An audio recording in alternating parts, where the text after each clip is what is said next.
ಏನಪ್ಪ ಅಂತಂದರೆ ನಾವು ಸೋಷಿಯಲ್ ಮೀಡ್ಯಾದಲ್ಲಿ ನೋಡಿದಾಗ ಈ ಟೆಂಪಲ್ ನಮ್ಗೆ ಹೆಂಗೆ ಕಾಣಿಸುತ್ತೆ ಅಂತಂದರೆ ತುಂಬ ದೊಡ್ಡದಾಗಿ ಅಥವಾ ನೋಡೋಕ್ಕೊಂದು ಬೇರೆ ರೀತಿಯಾಗಿ ಕಂಡಿತ್ತು. ಬಟ್ ಇಲ್ಲಿ ಬಂದು ರಿಯಾಲಿಟಿ ನೋಡಿದಾಗ ದೇವಸ್ಥಾನ ಹೆಂಗಿದೆ ಅಂತ ನಿಮ್ಗೆ ಹೇಳ್ತೀವಿ ಬನ್ನಿ. ಅದಕ್ಕೆ ಹೇಳಿದೆ ಕೆಲವೊಂದು ನಾನು ಸೋಷಿಯಲ್ ಮೀಡ್ಯಾದಲ್ಲಿ ನೋಡೋದಕ್ಕಿಂತಲೂ ಡೈರೆಕ್ಟಾಗಿ ಬಂದು ನೋಡಬೇಕಂತ ಹೆಂಗಿರುತ್ತೆ ಅಂತ. ಸೊ ಬನ್ನಿ, ಸೋಷಿಯಲ್ ಮೀಡ್ಯಾದಕ್ಕೆ ಮತ್ತು ಡೈರೆಕ್ಟಾಗಿ ಇರೋದಕ್ಕೆ ಎಷ್ಟು ವ್ಯತ್ಯಾಸ ಇದೆ ಅಂತ ನಾನು ನಿಮ್ಗೆ ತೋರಿಸ್ತೀವಿ.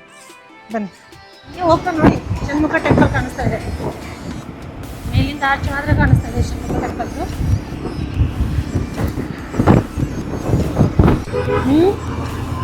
ಐದು ಕುದುರೆ ಎಲ್ಲ ತೊಗೊಂಡು ಹೋಗ್ತಾ ಇದ್ದಾರೆ ಕುದುರೆನ. ಸೊ ಅಂತ ಇಂತ ನಾವು ಬಂದು ದೇವಸ್ಥಾನಕ್ಕೆ ರೀಚ್ ಆಗಿದ್ದೀವಿ. ಬನ್ನಿ ಒಳಗಡೆ ಹೇಗಿದೆ ಅಂತ ತೋರಿಸ್ತೀವಿ. ನೋಡಿ ಇಲ್ಲಿ ಏನಪ್ಪ ಅಂತಂದರೆ ಆಶಾಪುರ ಮಾತಾಜಿ ಟೆಂಪಲ್ ಅಂತ ನೋಡಿ. ಎಂಟ್ರೆನ್ಸ್ ಹಿಂಗಿದೆ. ಎಂಟ್ರೆನ್ಸಿಂದ ಒಳಗಡೆ ಹೋದರೆ ದೇವಸ್ಥಾನ ಇರೋದು ಒಳಗಡೆ ಅಲ್ಲಿ.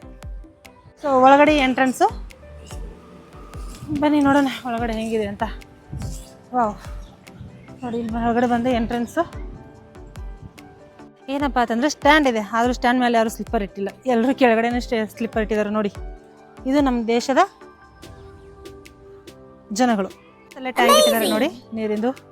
ಎಷ್ಟು ಚೆನ್ನಾಗಿದೆ, ಒಳ್ಳೆದಲ್ಲೇ ಹಾಕ್ಬಿಟ್ಟು ನೀರು ಇಟ್ಟಂಗಿದೆ. ಹಾಂ, ಮೇಲೆ ತೆಂಗಿನಕಾಯಿ ಇಟ್ಟಂಗೆ, ಆಮೇಲೆ ಎಲೆ ಇಟ್ಟಂಗೆ, ಕೆಳಗಡೆ ಚಂಬು ಇಟ್ಟಂಗೆ. ಬಟ್ ಅದು ನೀರಿನ ವಾಟರ್ ಟ್ಯಾಂಕ್. ಬನ್ನಿ ನೋಡೋಣ ಒಳಗಡೆ. ನೋಡಿ ನಾವು ಇವಾಗ ಒಳಗಡೆ ಹೋಗ್ತಾ ಇದ್ದೀವಿ. ಹೆಂಗಿದೆ ಅಂತ ಗೋಲ್ಡನ್ ಟೆಂಪಲ್ಲು.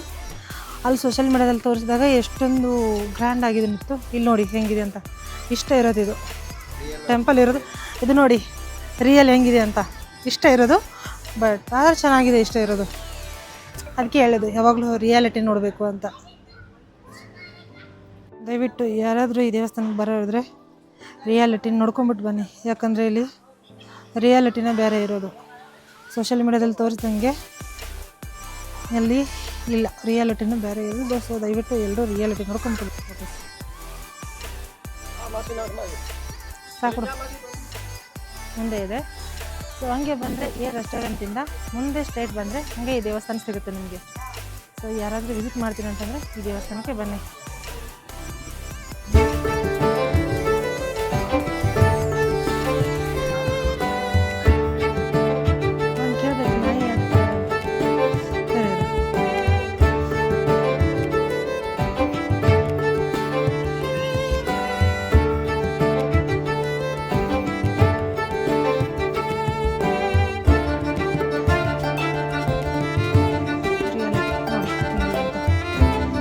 ಏನಪ್ಪ ಅಂತಂದರೆ ನಾವಿಲ್ಲಿ ದೇವಸ್ಥಾನ ಮುಗಿಸ್ಕೊಂಡ್ಬಿಟ್ಟು ಊಟಕ್ಕೆ ಬಂದಿದ್ದೀವಿ.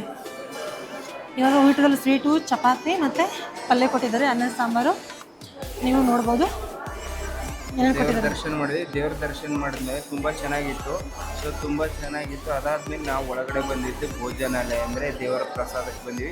ಸೊ ಬನ್ನಿ ಏನು ಕೊಟ್ಟಿದ್ದಾರೆ ಅಂದರೆ ಚಪಾತಿ, ಸ್ವೀಟು, ಏನೋ ತುಂಬ ಚೆನ್ನಾಗಿರೋ ಅಡುಗೆ ಕೊಟ್ಟಿದ್ದಾರೆ. ಮತ್ತು ಇಲ್ಲಿ ಊಟದ ಸಮಯ ಏನು ಗೊತ್ತಾ, ಬೆಳಗ್ಗೆ 8ರಿಂದ 8:30 ತನಕ, ಸರಿ ಇಲ್ಲ 8:30ಯಿಂದ 10 ಗಂಟೆ ತನಕ ಟಿಫನ್ ಇರುತ್ತೆ. ಮಧ್ಯಾಹ್ನ 11:30ಯಿಂದ 1:30ವರೆಗೂ ಊಟ ಇರ್ತದೆ. ಸಂಜೆ 3:30ಯಿಂದ 4 ಗಂಟೆ ತನಕ ಚಹಾ ಇರುತ್ತೆ. ಸಂಜೆ 5 ಗಂಟೆಯಿಂದ 8 ಗಂಟೆವರೆಗೂ ಊಟ ಸಿಗುತ್ತೆ ಇಲ್ಲ ನಿಮಗೆ. ಪ್ರತಿಯೊಬ್ಬರಿಗೂ ಅದು ಊಟ ಸಿಗುತ್ತೆ. ಬಂದು ಊಟ ಮಾಡ್ಕೊಂಡು ಹೋಗ್ಬೋದು. ಊಟ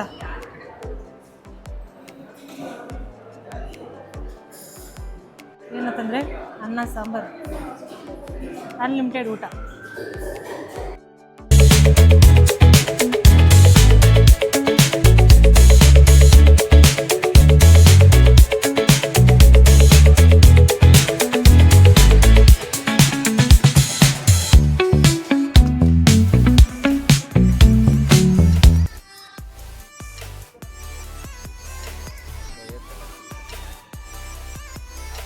ಮುಂದೆ ಏನಪ್ಪ ಅಂತಂದರೆ ಈ ದೇವಸ್ಥಾನ ಮುಗಿಸ್ಕೊಂಡ್ಬಿಟ್ಟೆ ನಾವು ಮುಂದೆ ನೆಕ್ಸ್ಟು ಬೇರೆ ದೇವಸ್ಥಾನಕ್ಕೆ ಹೋಗ್ತಾಯಿದ್ದೀವಿ. ಈ ಹೋಗೋ ದಾರಿಯಲ್ಲೇ ಬನ್ನೇರುಘಟ್ಟದಲ್ಲೇ ನೆಕ್ಸ್ಟ್ ಇನ್ನೊಂದು ದೇವಸ್ಥಾನ ಇದೆ. ಸೊ ಆ ದೇವಸ್ಥಾನಕ್ಕೆ ಹೋಗ್ತಾಯಿದ್ದೀವಿ.